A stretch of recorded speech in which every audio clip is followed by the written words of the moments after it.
Title of Wildland Urban Interface Coordinator for the Texas A&M Forest Service out of our office in McGregor. We have offices all over the state, and we were a local one is over in McGregor. We cover 13 counties and about a 2-hour radius from McGregor. So my job revolves around doing things like this, talking about Firewise and spreading awareness of wildfire through the communities and building resilience in the communities. And this is Brittany. I'll let her introduce you. Hey, yeah, so I'm Brittany. I'm out of the McGregor office as well. I am directly on our task force, and what our task force does is we are strictly, well, I say strictly, we're the boots on the ground. So we are the ones that are on the engines, running the chainsaws, running the dozers, running any kind of heavy equipment directly on those fires. As she mentioned, I currently what it's called, I'm working on my heavy equipment boss, so I direct the dozers and the heavy equipment. But primarily, that's what I am. It's called a resource specialist, so it's not an actual job title of wildland firefighting, but resource specialist. We do a lot of other things like helping Kylie and some of our other programs, going and teaching others about firefighting and Firewise communities and stuff like that too. So I started out on the task force in Brittany's position, and when this position opened up, I decided to take it. So I got that experience on the ground of firefighting, got to see the effects of it on homes and communities, and I still do. I still get to do that, but that led me into really getting to know programs like this and wanting to learn how to make communities more resilient.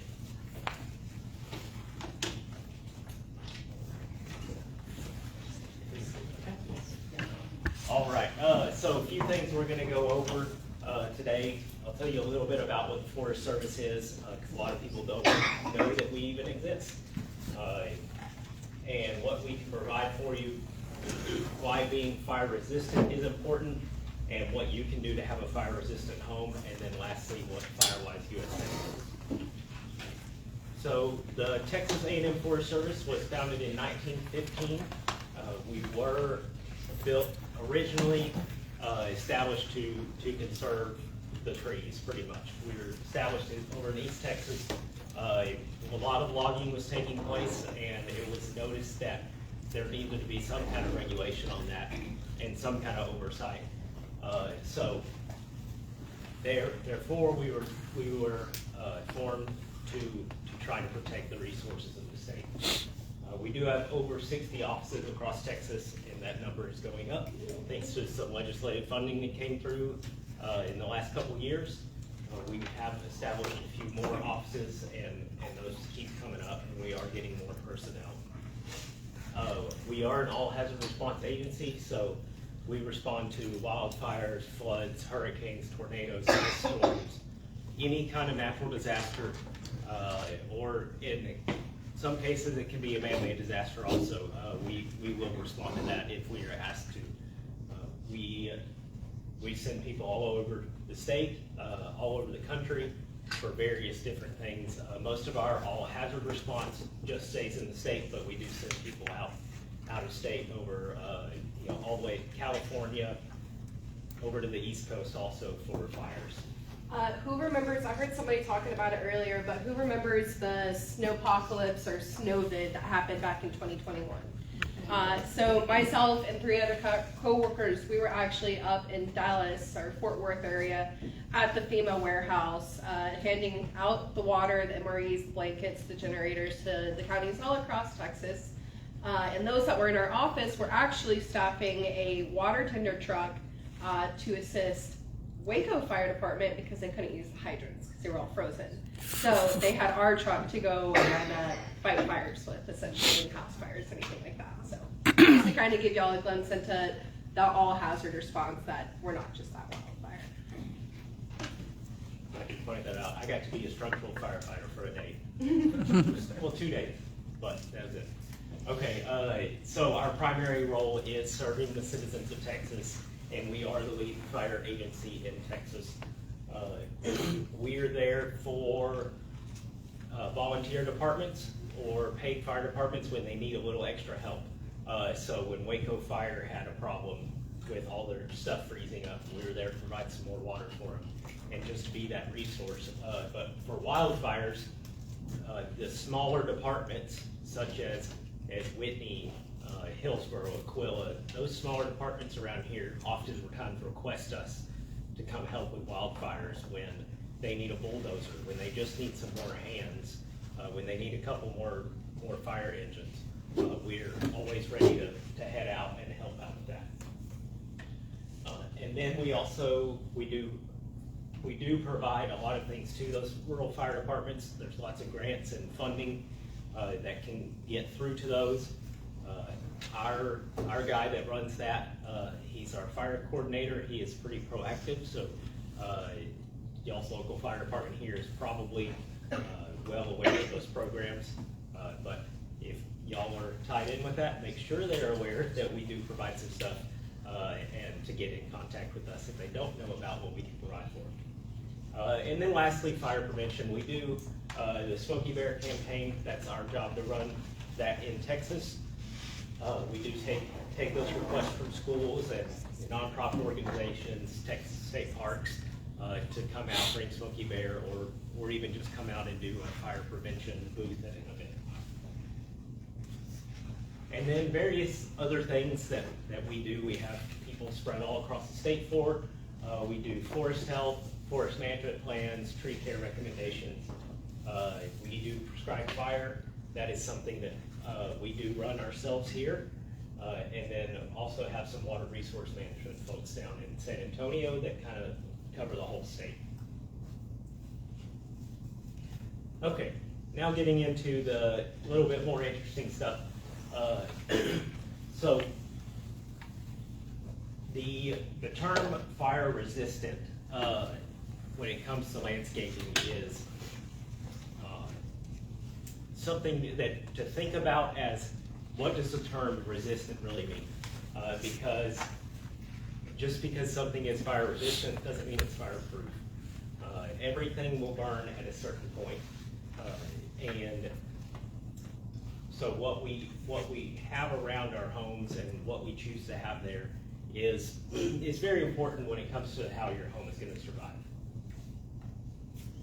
So a big part of the fire resistance of plants comes down to how they're maintained and the environment they grow in. So a healthy plant is generally going to be less prone to catching on fire than a dead plant, or than one that's in poor condition.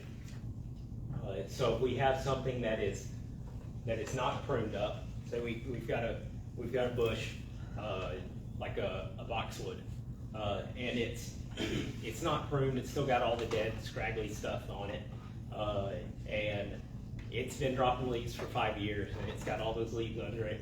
And then you haven't watered it in 6 months. That plant's going to catch on fire a lot faster than this healthy one over here that's been taken care of very well.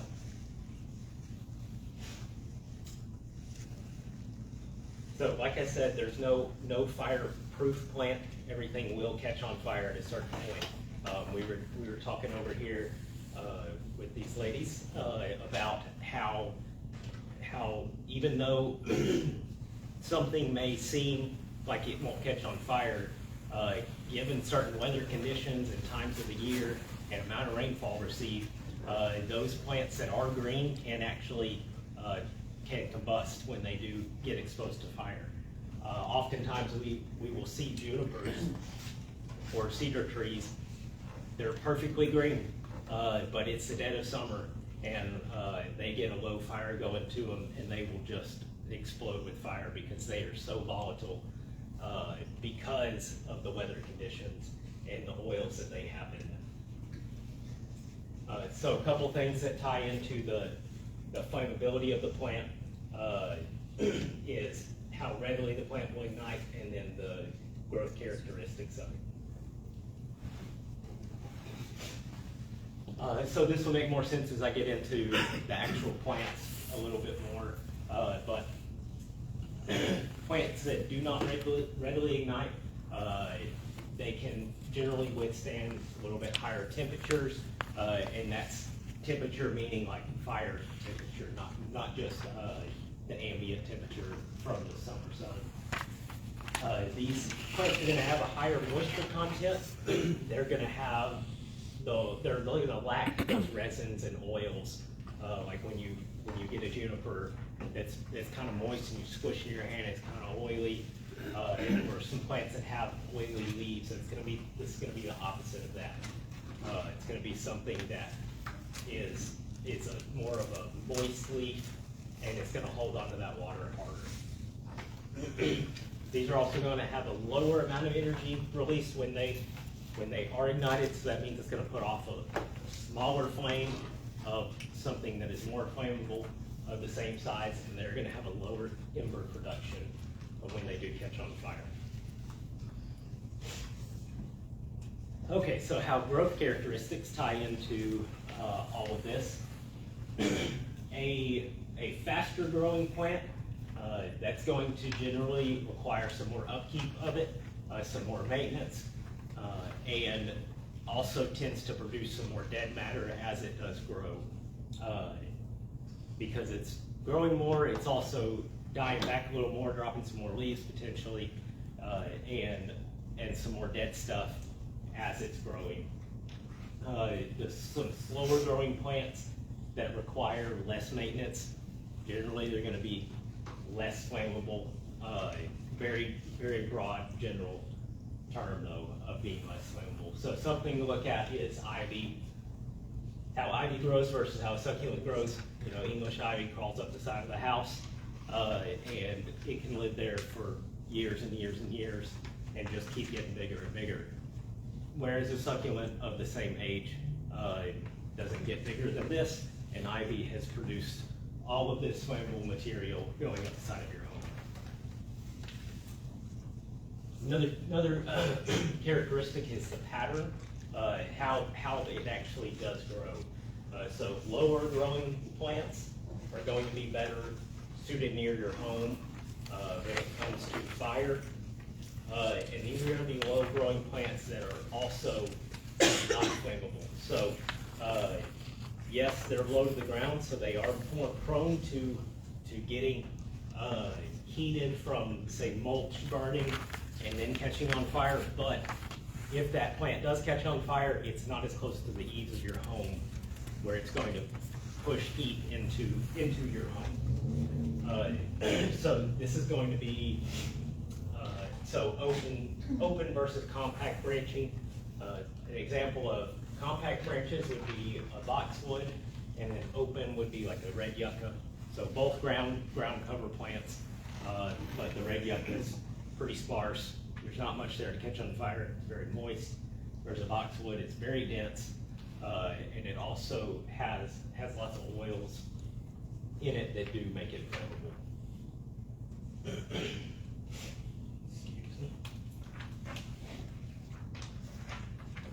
Sorry if I'm talking fast. There's a lot of stuff in here that generally takes me a long time to cover, so I try to condense it a little bit. Okay, some lower flammability plants. These are going to consist of things that have broad, moist leaves. You're going to have a very loose branching pattern. Generally, they'll be deciduous plants, meaning that they're going to drop their leaves, and then they'll come back the next spring. Self-pruning and slow growth are great characteristics if you can find a plant that does that. And then lastly, a healthy plant. Like I talked about at the beginning, a healthy plant, one that's well watered, one that's pruned correctly, is going to be less flammable than one that's not. Are you saying that lantana like that is an example of that sort of a desirable plant? Yes, and I do bring it up. Do bring lantana up specifically here in just a minute. But yes, the high flammability side of that, these plants are generally going to be a denser branching pattern. They're going to have dry or oily leaves, or they're going to have needles. These are going to be either conifers or evergreen plants mostly. These may retain their dead leaves and branches, such as junipers. They retain those dead branches, maybe fast growing, and then lastly, unhealthy plants also.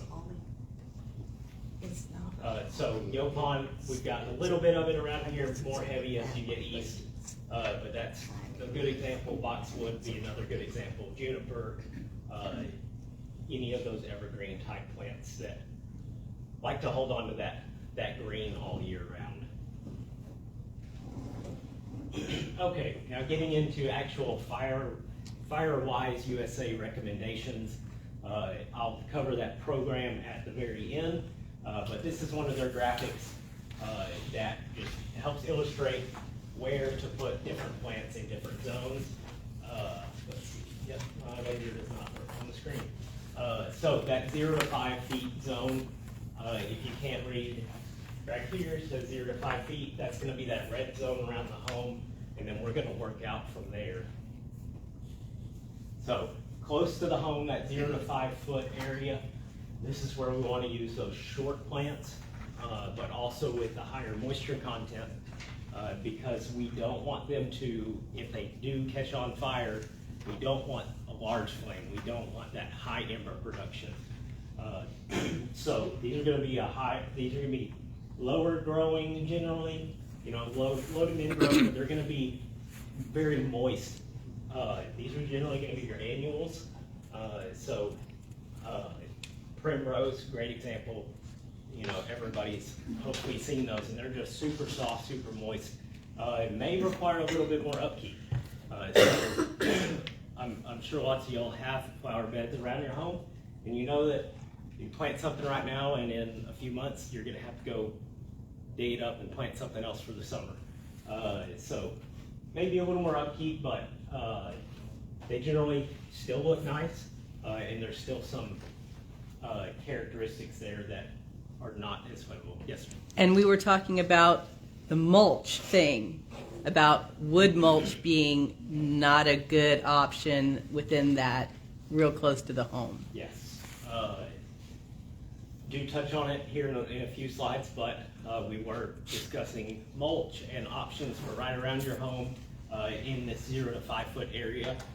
Generally, we don't recommend having wood mulch in that area because it holds heat very well. It holds, by heat I mean fire. So if an ember does happen to land in there, it's going to burn for a length of time, 3-4 days a week. It can smolder through that mulch, and then all it takes is a good gust of wind to kick it up, and then by then it could have what's called preheating these plants that are above that mulch, and those plants are now dry and crispy because they've been getting baked from that mulch underneath that's been on fire, just from smoldering, and now you've got a flame that then can go into the eaves of your home, into the crawl space, something like that. And we'll get into some recommendations other than mulch here. Okay, moving into the next zone, that's going to be the 5 to 30 feet out here. This is generally going to be where those you're starting to get a little bit taller bushes, more shrub-like plants. This is actually called the intermediate zone. This is where taller plants become to get a little more acceptable as our recommendations go, because they are farther away from the home. But we're still going to maintain that recommendation of a looser branching pattern like this. Rock rose is still pretty loose. It generally kind of spreads out, but things that are taller, they're still pretty, they look nice, they're going to have that higher moisture content. We want those to be not directly against the home, but just a little bit farther from it. And again, that's going to be that 5 to 30 foot zone. All right, and then beyond that, the 30 to 100 foot zone, that's going to be the extended zone. And here, I just say 30 feet and beyond. That's my recommendation of just past 30 feet. Once you get past 100 feet is where maybe you start getting into the more natural landscape, more junipers, thicker stuff that you would just want to take care of a different way. So this is going to be where a little bit larger shrubs become acceptable. Some more of a ground cover type thing like Texas lantana that does like to spread a little bit, but it does still have a pretty loose branching pattern. Turk's cap and Mexican bird of paradise, both pretty moist plants. Going to have a hard time catching on fire if they're well taken care of. When it comes to plants like Texas lantana, they do like to retain those dead branches underneath. So it is important that for those plants, get in there every year, get that dead debris out, trim them up, get the dead branches off of there, because that can pose a problem if a fire does come through and get to them. Fire can actually spread through those. All right, and then the question I always get is what should I not plant? I can't tell you don't plant it, but I can strongly recommend against it.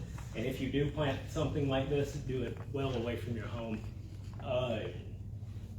Talking to Carolyn, our last talk of this, she had some rosemary around her house. No longer has rosemary around her house. So rosemary is very flammable, dead or alive. It's very oily. If you ever grabbed it and rubbed it in your hands, that oil just sticks to your hands and stays with you. That smell you're getting is actually that oil clinging onto your hands. It puts off a large flame when it's ignited, dead or alive, especially dead. Pampas grass, other ornamental grasses with that big fluffy head on them, they tend to hold that dead matter inside, especially if you don't cut them down every year. Those ornamental grasses usually like to be cut flush and take all the dead stuff off, and in the spring they'll come back up. If you don't do that, it's just building up that dead matter inside. Lots of flammable stuff in there. And then that poofy head puts off lots of embers also when that does catch on fire. I mentioned ivy crawling up the side of your house. Same thing with grapevine, Virginia creeper. I really hope you didn't plant poison ivy around your home. Same thing. All just going to be fast growing, a little bit harder to maintain. Then holly or yopon, notice the shiny leaves on it. Usually things with shiny leaves are going to have oils in them.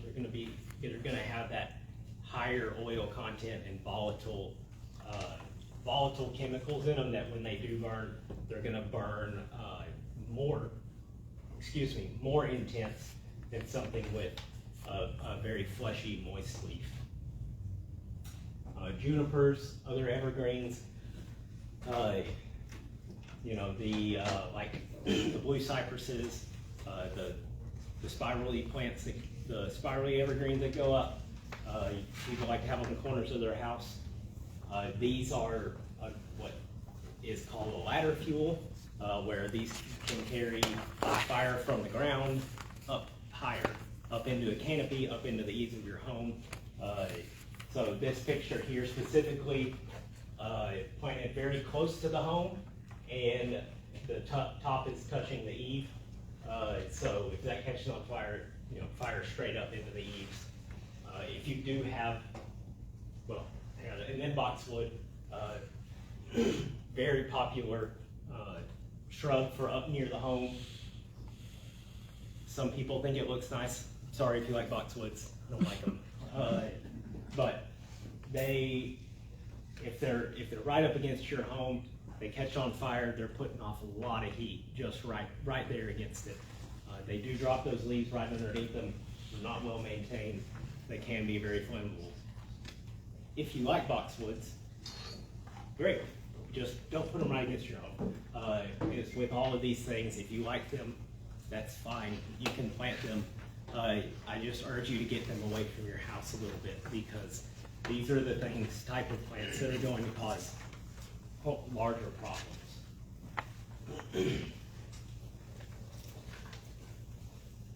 Okay, so we covered all the like types of plants, but what else? What else can we do before a fire gets there? So we can plant all types of non or less flammable plants. We can landscape appropriately, but what else can we do before a fire? And when I say before a fire, I mean not the day of the fire as it's coming to your house. I mean weeks, months before. Yes, ma'am. Don't store your firewood up against your house. Absolutely. Yep. Can't tell you how many times we've had houses where we've had to come in and when the fire is actively coming towards it, and that's the biggest thing we see is the firewood, and we're just having to chuck it across the yard. Yep. I did get a very funny look when I was helping evacuate a neighborhood. I knocked on their door, told them they needed to get out, and they had one of the small firewood holders, and they didn't put it together right, I guess. They didn't put any screws in it, and I grabbed it and I ripped it off their front porch to throw it in the yard, and it just came apart. Pieces of wood went everywhere, and they just stared at me. I felt kind of dumb. So, don't make firefighters feel dumb. Get your firewood away from your house. Okay, so we refer to defensible space very often in our job. This is going to be the area immediately around your home. We tie straight into those Firewise recommendations of 0 to 100 feet, 0 to 30 feet away from your home. This is going to be the area that firefighters stand in while they're protecting your home.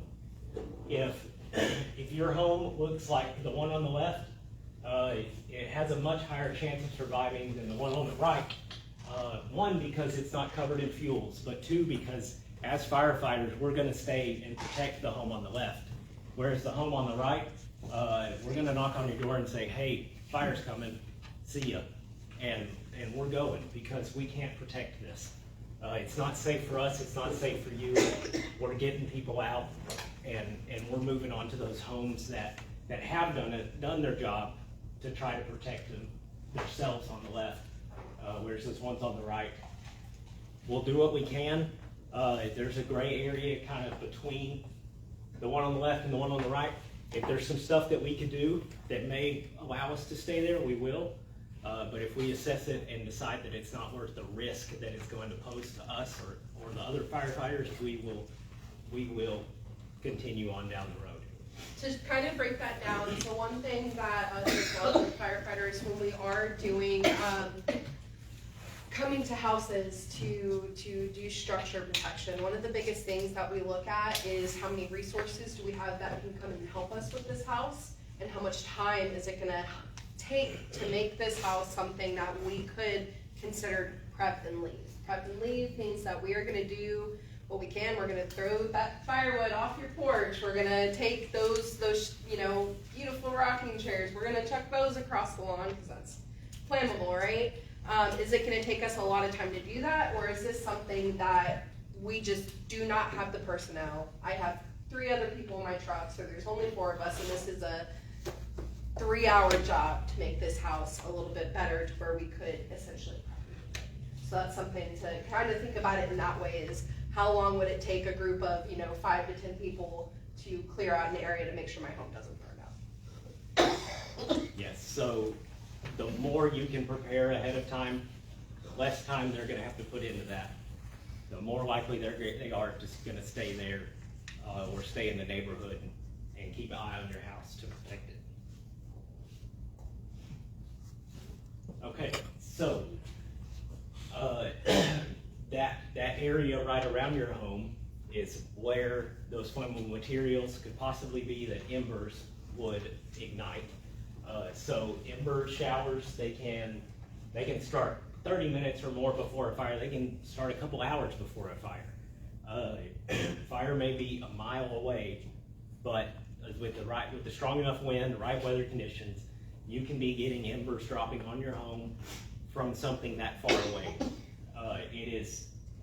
It takes the right conditions, but it is very possible for that to happen. And the right fuel load. So I know Yes. that we were talking with the ladies up here earlier, and I, strongly, I hate juniper. I think that they are one of the worst species that we do have here. Junipers go up like a candlestick, and they will spit their embers easily 2 miles down the road. So. They've got that big flaky bark on them, and it's interesting watching them burn like that because that bark starts to burn, and then the heat lifts it up, and you'll just see a chunk this big of glowing ember floating off. So that's the kind of things you have to prepare for around the home. So these bristly front door mats, great for wiping off your feet. They're also really flammable. They have lots of little nooks and crannies for embers to get caught in. Little chainsaw carving statue right there catches a bunch of leaves behind it. Spots to look at are corners, and like corners or something you've got sitting on your porch, because that's where leaves and just different debris can accumulate. Gutters and roofs. So this person has gutter guards on, which are great for keeping that stuff out of your gutters. Great for keeping flammable materials out, but if you don't clean them off the top, they're not doing much good. One, rainwater is just going to flow right over them, and it'd be like you didn't have gutters. But also, all of this stuff, if ember lands on that, now your roof's on fire. Which is kind of what's happened here. This roof was covered in pine needles, so ember lands on it, and it just starts going. As you can see here, like this is even just a low moving fire. Very possible that this home could have survived. Now, ignore that tree in the background that's obviously on fire, but that low moving fire through there, home could have survived if it was just that, but it throws the ember up on the roof, and then those pine needles catch really quickly.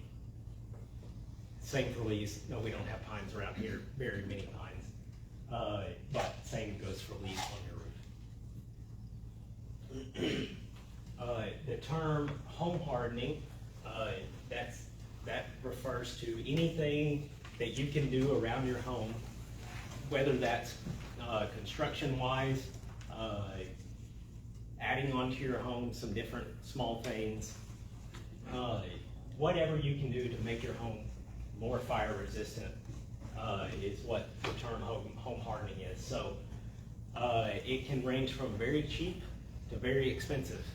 A cheap option we'll start with is just a metal, like if you have a wood deck, and this, like I said, the corners catch debris.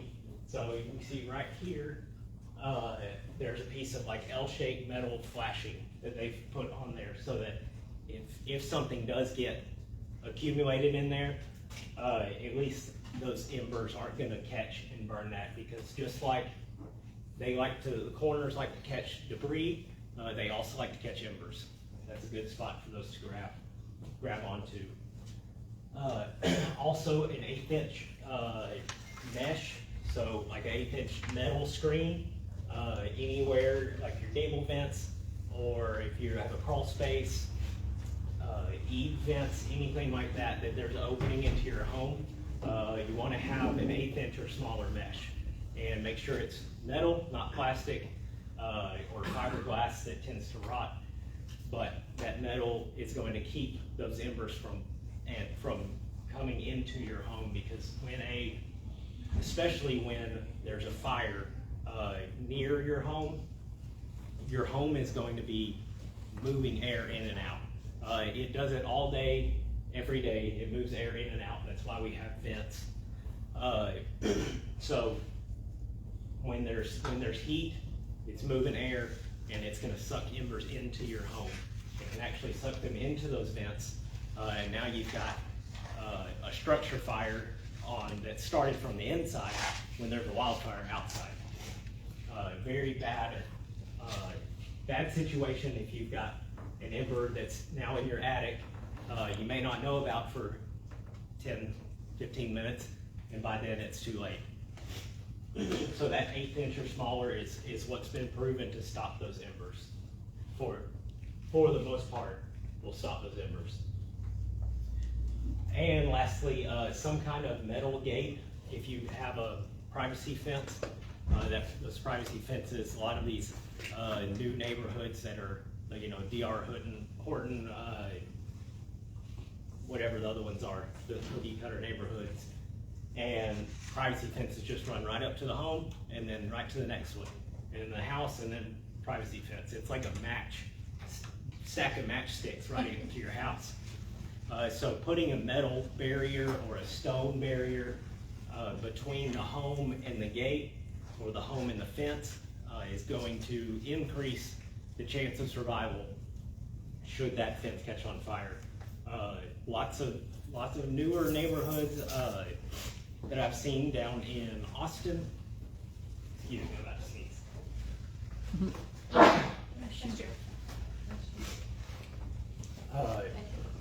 Thank you. They're starting to do this. We're slowly trying to work it into the Waco area. Austin is kind of starting to grasp some of these understandings. We're starting to see a lot more like the wrought iron fences, and then wrought iron gate, and then a privacy fence. So the privacy fence burns up to that gate, and then it's done. Also, if you do have a privacy fence against your home, and there's a fire coming, don't be surprised if you get back and somebody's kicked all the boards out of that, because it's like matchsticks going up to your home.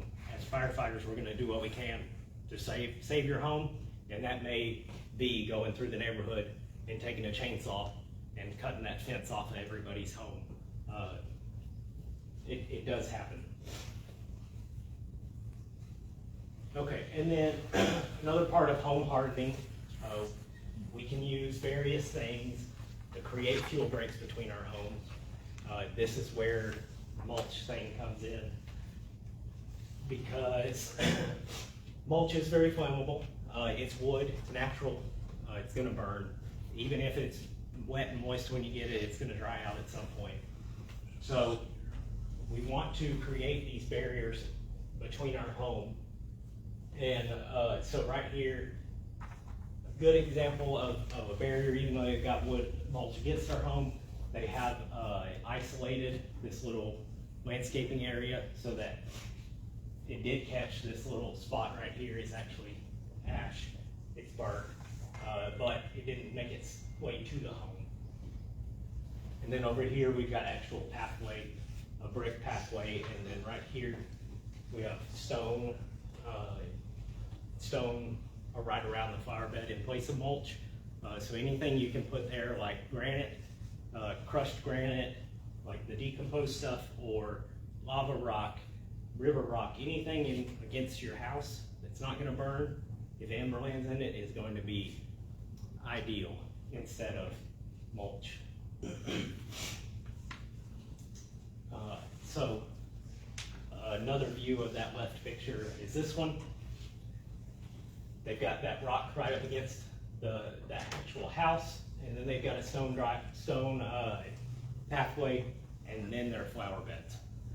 So ideally that flower bed would be a little more sparse than it is, but at least it is separated from the home.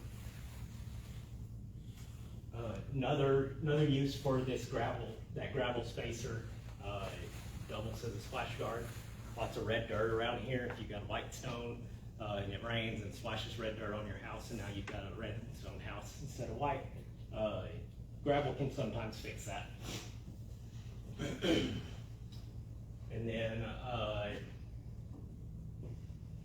I forgot to take that bottom part out, but this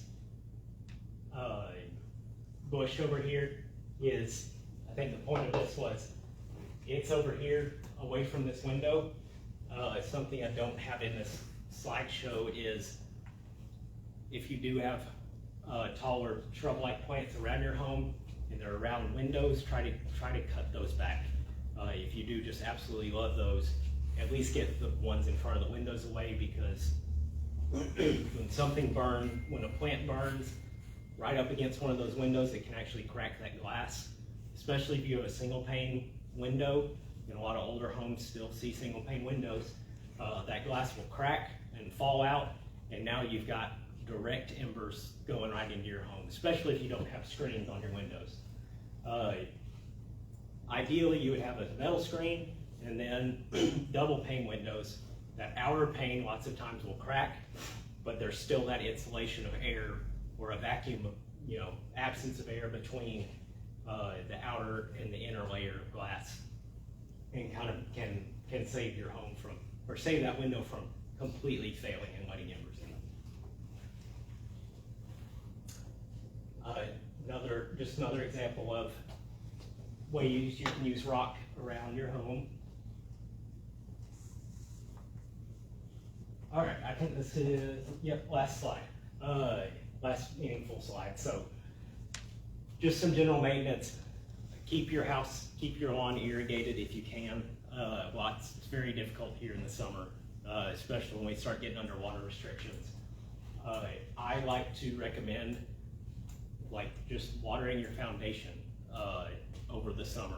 Even if you're under water restrictions, do it smartly. Don't waste water, but twice a week, I like to go around my house and just spray my foundation, and it keeps your walls and ceilings from cracking as much, I think. But it also gives me a little bit of a band of green grass right around my home. Really bright green St. Augustine is going to stop fire a lot better than the dead St. Augustine that's right here. So just a little buffer right there. If you can, keep all your grass cut short, especially in the winter when it's all dormant and dead. You think you don't have to mow anymore. Just give it one last chop down for the winter. It'll look nice and keep you safe through that winter fire season when everything's dying off and getting freeze killed. Just beat it in the ground, prune, and get all that dead matter out from under those bushes that are around your home. Rake up and remove any leaves that are around your home, even in the yard, because you get the house clean, but then the wind blows and they're all back up against your house, and you got to do it again. Just do it all, get it all away from your house, get all that flammable stuff away. Okay, so to review all of that, choose plants that have a low flammability. That's going to be a higher moisture content. They're going to lack those oils. They're going to be those more moist leaf plants. Modify or replace the materials that your home is made of if you can. That's going to be if you have to remodel something, go with stone, go with hardy board, something like that. If you have to get a new roof, metal roof is best. Asphalt shingles, the best ones you can afford, is going to be best. They're going to last longer, they're going to be in better condition for a longer amount of time. And then create a separation of both horizontal and vertical movement of fire.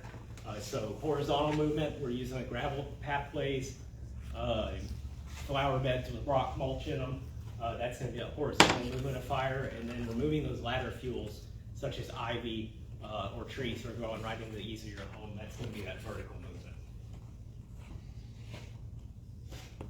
Okay. Lastly, didn't mention this earlier, the embers are the main cause of home loss during wildfires. Surprisingly, it's not direct flame contact. It's going to be those embers landing ahead of the fire or burning around your home. Even if you got it cleared away, embers landing in stuff that is flammable up against your home that's going to cause catch on fire and lose your home. All right, that is all I've got. Do we have any questions? Yes, ma'am. You spoke about the pine embers on the ground, but you haven't spoke about the rubber. Where we're renting, we have a lot of that rubber stuff on the ground. The rubber mulch. Yes. So Yeah, I assume rubber's gonna burn, and rocks can be better, but it's already there. It's best to remove it. it is best to remove it. So Rubber mulch is an odd, I don't know, it's an odd topic for me because, yes, we're recycling old tires to make mulch, but one, it's flammable because it's rubber, and it's going to be extremely hard to put out. Me and Brittany had to put out a tire fire on a trailer, and we could not put it out. It was so hard to get it to go out with water. That rubber is just really hard to put out. And then also, that rubber goes everywhere. It's great for playgrounds, it's kind of squishy. But where we're at, the park in McGregor has that rubber mulch on one of their swing sets, and it's everywhere, all over the place. So yes, it is flammable. It's not great. If you can remove it, if you can convince your landlord to move it, Yeah, I'm gonna have to do it now. yeah, Okay. that would be ideal. So speaking on that river mulch as well, I have mentioned to a few people, I came from a structure side before I went to the wildland side. Being a structure firefighter, I probably went to 3 or 4 playground fires from the rubber mulch catching on fire.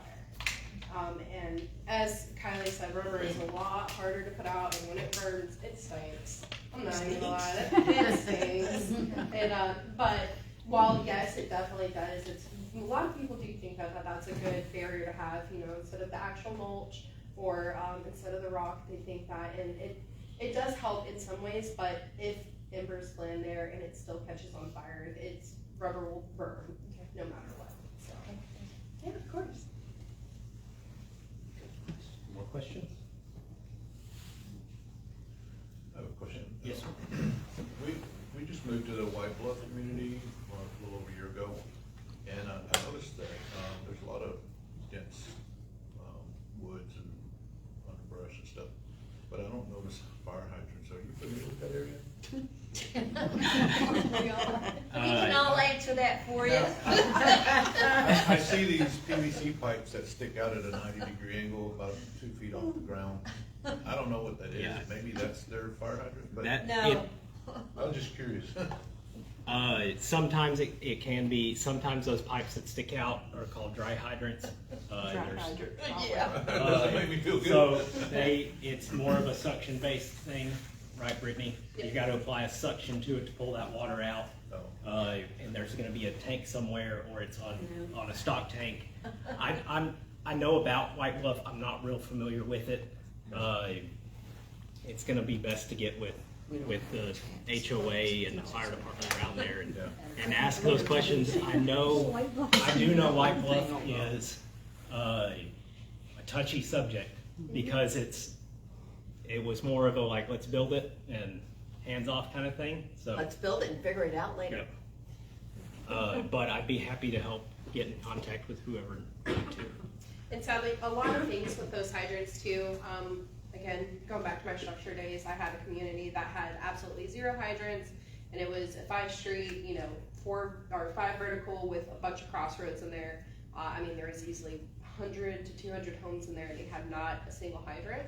And that just comes from when they built it, they did not get clearance to add on to their hydrant system from the water supply or from the city. So definitely something that maybe to bring Just go up. to administration office, they'll tell you. Yeah, and that is something that you can also, I'm not big into pushing things with city, but I know that sometimes the city departments can be a little iffy, but you can always bring awareness, go to their meetings, anything like that, and ask, why do we not have fire hydrants? This is not safe, and get, and just try and That's all push big for it. cover. Yeah. And sometimes they're going to push back most of the times. But for us as wildland firefighters, one of the biggest things that we are used to is not having fire hydrants. So thankfully, we know how to use other things to get you guys water if an area like that ever catches on fire, and we're there. So actually, that reminds me, good thing about being out where you are in White Bluff, and actually all around Lake Whitney, is every department around here has some type of water tender. They've got either an 18-wheeler trailer of water or an old deuce and a half that's going to carry, 600-700 gallons of water. So Sometimes there- even up to 2,000. Yeah, when there is a structure fire, those do show up. I did same kind of similar situation, talking to a guy in my neighborhood, worrying about the fire hydrant in the front of my house did not work, and he's on the fire department. He said, "Man, we rarely hook up to fire hydrants anymore around here. Like, we've got so much water available to us, so maybe ease your mind a little bit." Well, no, I just found that out too, because, well, they had a pancake breakfast, and so I smelled food, so we made our way there. And so I did get to learn about that, and they do have some of those trucks that can Good. handle it. Good. We have a great fire department. Yeah, we do. I'm learning And a more lot and of more. volunteers. Well funded.